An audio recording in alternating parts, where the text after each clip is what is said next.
Well, welcome everybody to our April Fool's meeting. It's good to have everybody here. I know we'll have more people joining us as we go along because we have a lot of people sign up to attend today. And I think we usually have Sheriff Eric Smith on. He's not on just yet, but I would like to at least give you a couple of informational things, which then he can supplement with more details. The good news that we learned just this week is that electric bikes are not allowed on the beaches of Sarasota County. And I know many people had written and asked about this over the months this past year even, but it's become a lot more active out there, and we've had as many as 30 in a row coming along that are part of, I think, a tour that one of the vendors produces. And we learned that there is a state statute, and I cannot tell you the number of it, but Sergeant Smith will have that information that overrides everything and includes all of the land, there's no distinction, private or public, which is good because I think a lot of people would not like to be surprised by an electric bike flying over a dune into their patio. So one of the problems is the speed and people being unprepared and also not being able to hear them coming up behind them. So that's one of the things that we've been investigating for a while. And the fine is actually in the category of a third-degree misdemeanor if you violate that. So it's more than just a beach parks regulation. So that's one thing, and he will have more on that when he is here.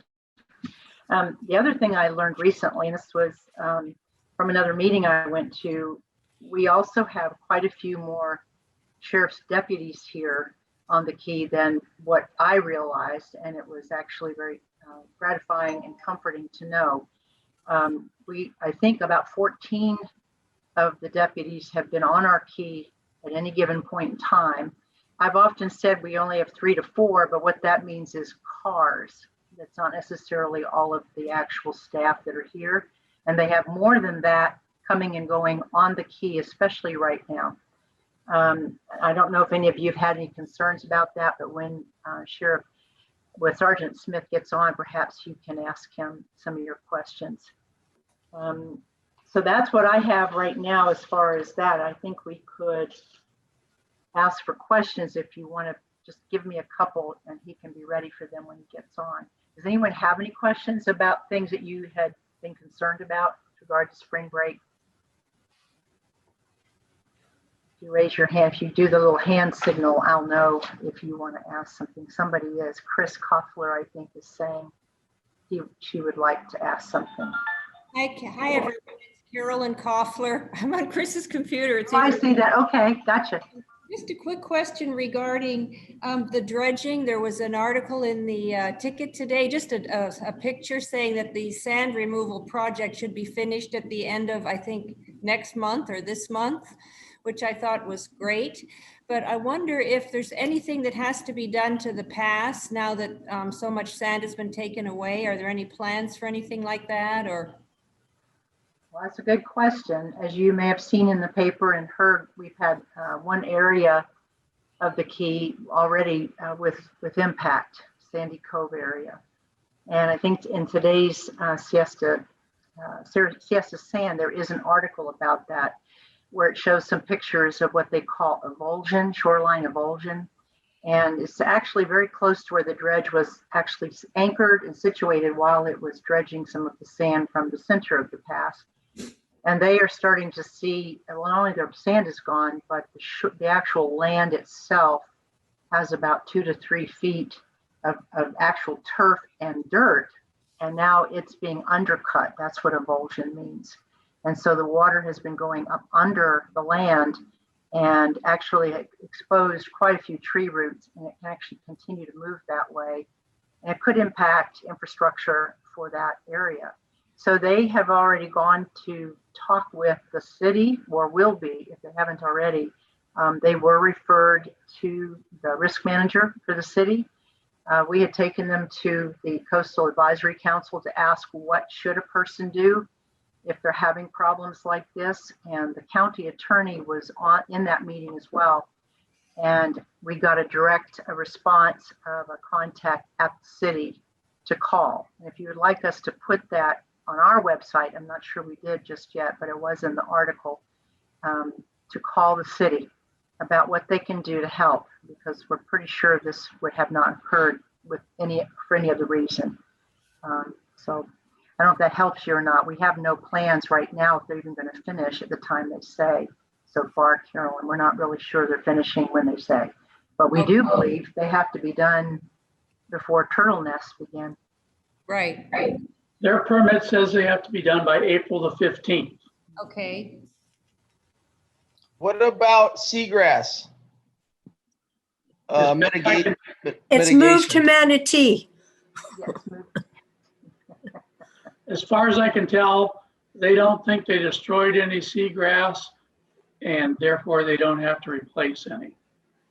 so far, the area that they had said they would take additional sand from was a place that had a lot of seagrass. It was to the east of the midline that goes between Ted Sperling Park over to Shell Road, where there's a water line. They declined to go over that water line into that seagrass. So they had allocated $1 million for that project to do mitigation by replacing it in actually the north part of the bay, in an area that doesn't have that kind of seagrass. It wasn't really appropriate, in our opinion, and according to many others. Well, we know that we lost a lot of seagrass, but if they say we haven't, they don't plan, are they going to give the county back the funds?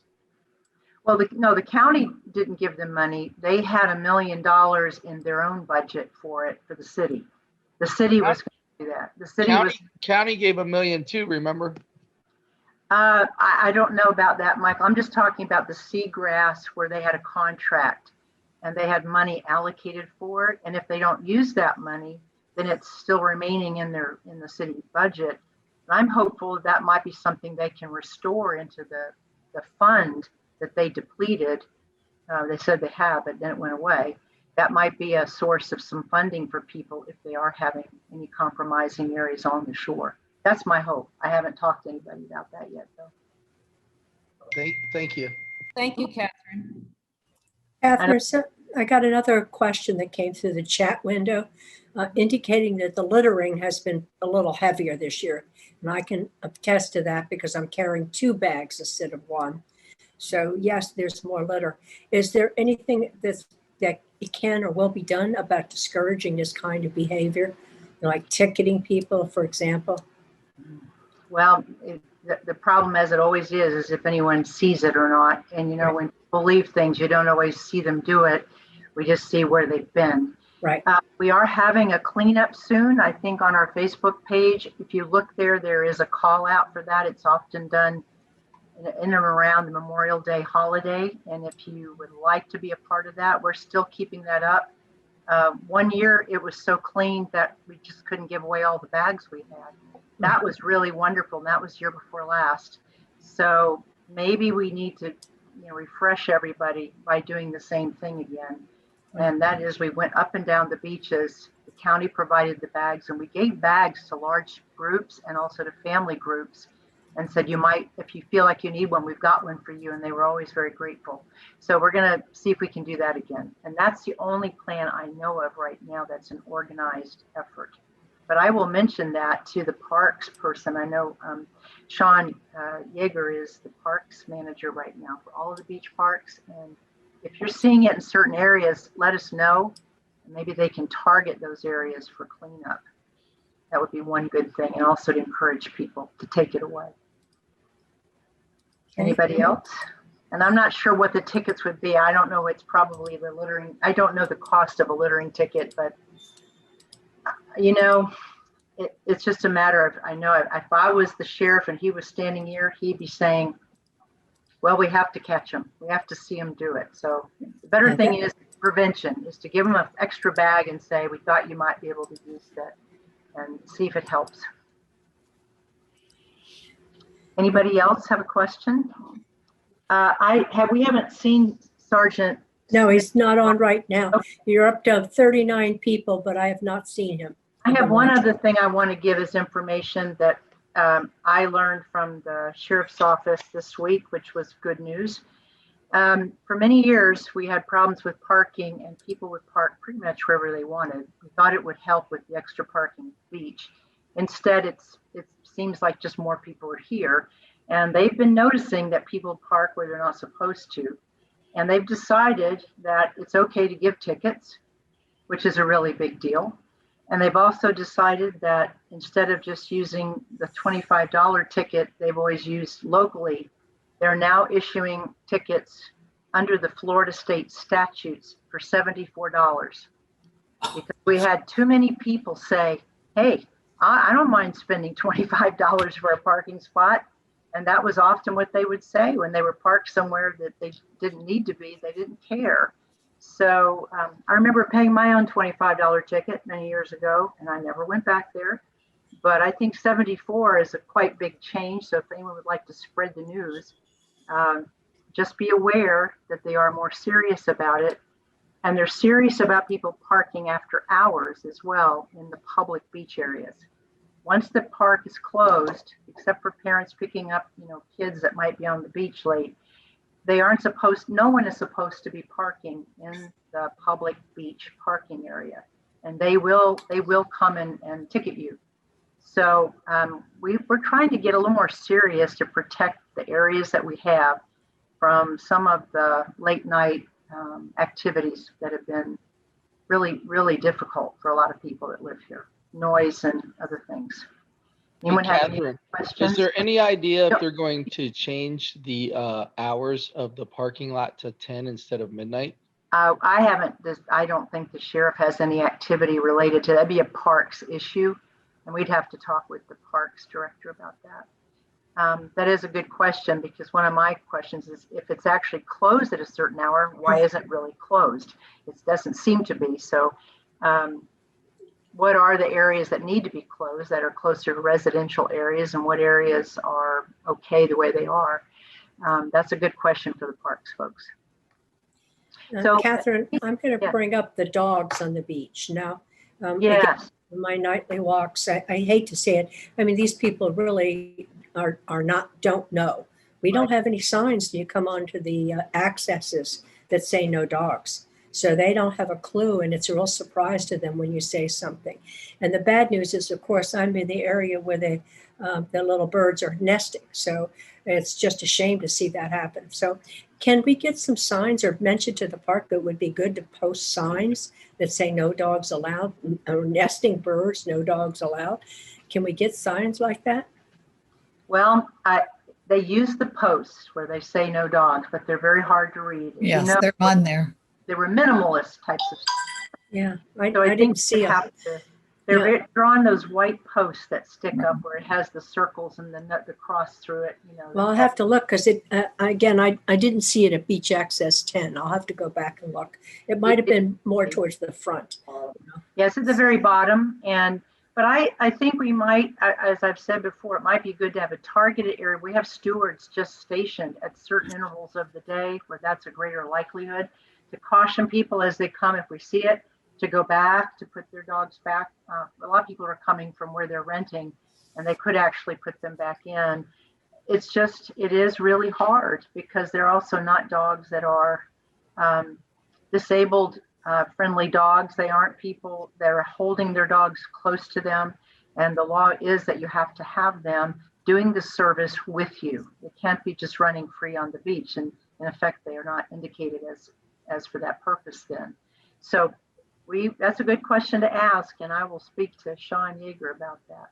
And I want to say one more thing about the sign ordinance. I know there's been recently news in the newspaper, even today, the Herald, but people over the past year have had a lot of upsets about people placing restrictions on their beachfront that are their property. But also the fact that recently many of the condominiums are marking the areas that belong to them for their guests. And many people are not used to seeing that come here. So with all of the questions about it, I believe about a week ago, Christian Ziegler, our commissioner, asked that the staff look at this and see what does the sign ordinance really say? What is something that it should be done and available? And I've spoken to the sheriff, and I will say that the sheriff is of the mind that he does believe in people having the right to protect their property. And it's also important for people to use property that they have a rightful access to. That would mean to me that there may be an important way to look at how does the county mark the areas that is actually the public county-owned property. And I have a list of all the properties that the county over the years has purchased to add to the beach, so we have public areas. And it's pretty considerable. And I don't know that people realize how much of our funding, of our taxes and the things that we've contributed has actually purchased what we do have. And it's not all of the beach. And people don't often realize that. So hopefully we'll see a little bit of information on April the 20th. I don't believe that's been reported anywhere, but I understand from a staff person that April 20th will be the date that the BCC will be in discussion on the sign issues and if there should be some changes in it, and also any postings. Some people that wanted to post and really should have been allowed to post weren't, and they had to go through, oh goodness, they said that they couldn't do construction on the beach. Well, of course you can't do construction, but the request of this one person was simply to put a post and a rope to indicate where the pathway was. And they called that in natural resources construction. Well, that's a far stretch from most of us what we think of as construction. So maybe the definitions of what would be attractive and not intrusive is another big issue. So if you have opinions about that, please write to us. And if you'd like to tune in on the 20th, I believe, I don't know what time that will be on the agenda. Just watch for that. Okay. I had one more question about the Crescent Beach Club and their seats that sit on the road. Oh, okay. What is the question? Basically, you know, Let me see. Okay, I'm reading it right now. I'm sorry. Yeah. I was looking at that's all right. I got it. Basically, Yes. the extension, that's really dangerous there. Yes.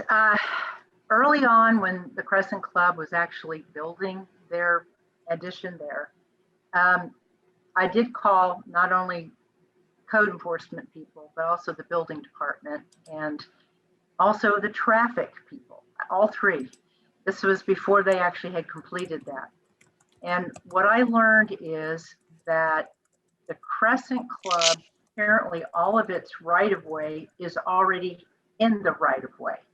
They owned property and their right-of-way, and this had to do when roads were platted, a long time ago. Apparently the county has found that their right-of-way is part of the road, actually.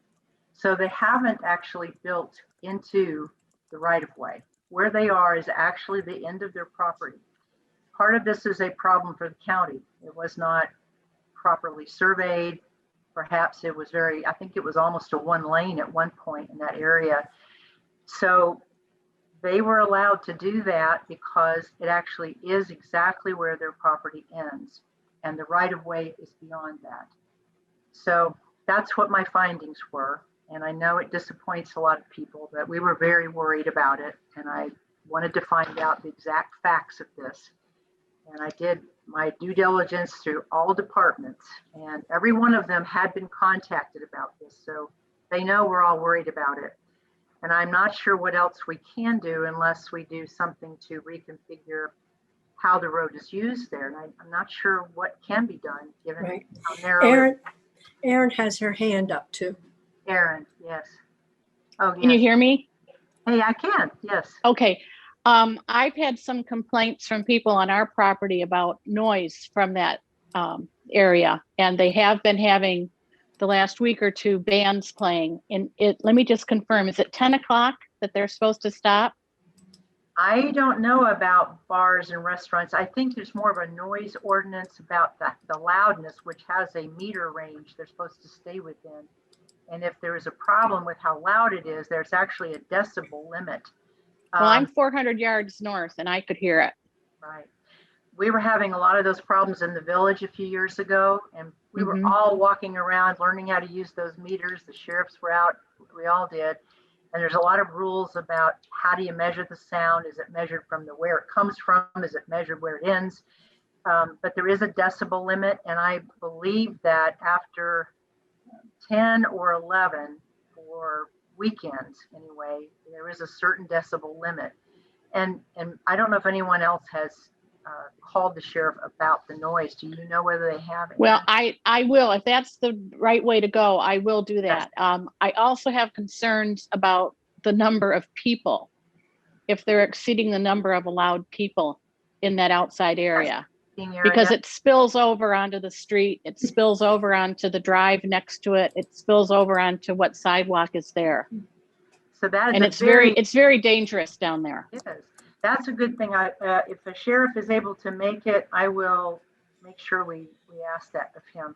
And it does sound like something to report. They said they've had more sheriffs on the key, I think up to 14 that are all over the place. And I'm not sure what their targets are. But if we give them those targets and let them know when something's happening, they will be there, you know, doing walkthroughs. And I got this yesterday. I learned this yesterday. So thanks for sharing that. I had no idea. Okay.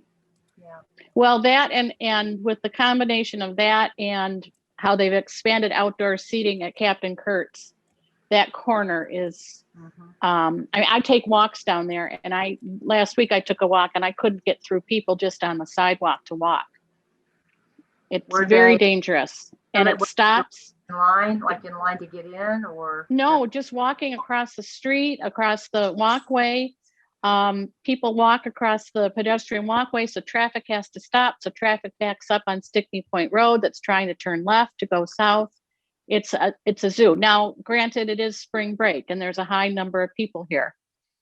So I'm just watching it to see if it continues when it's a slower time of year. Yeah, that's a good observation, because I've seen some areas in other little village towns like this where they actually have railings that go along some of those kind of walkways as kind of a protection, meaning they know that on one side is safe and the other is not. And I don't know if that might be something they can do the right of way, but that's a good question. And if we can deal with that with the sheriff, then ask about the potential for guided areas where they're so at risk, I would be willing for us to pursue that. If you'd ever like to walk down there on a Friday or Saturday night, just let me know. You can park at our place and we can take a little walk and you can see it. Okay, great. It's crazy. It's crazy. Photos help too in the times that you know that. Absolutely. It's very risky. Yeah. Well, thanks. Yeah, Sarah. it is. Really appreciate that. All right, guys, I'm going to go back to the presentation.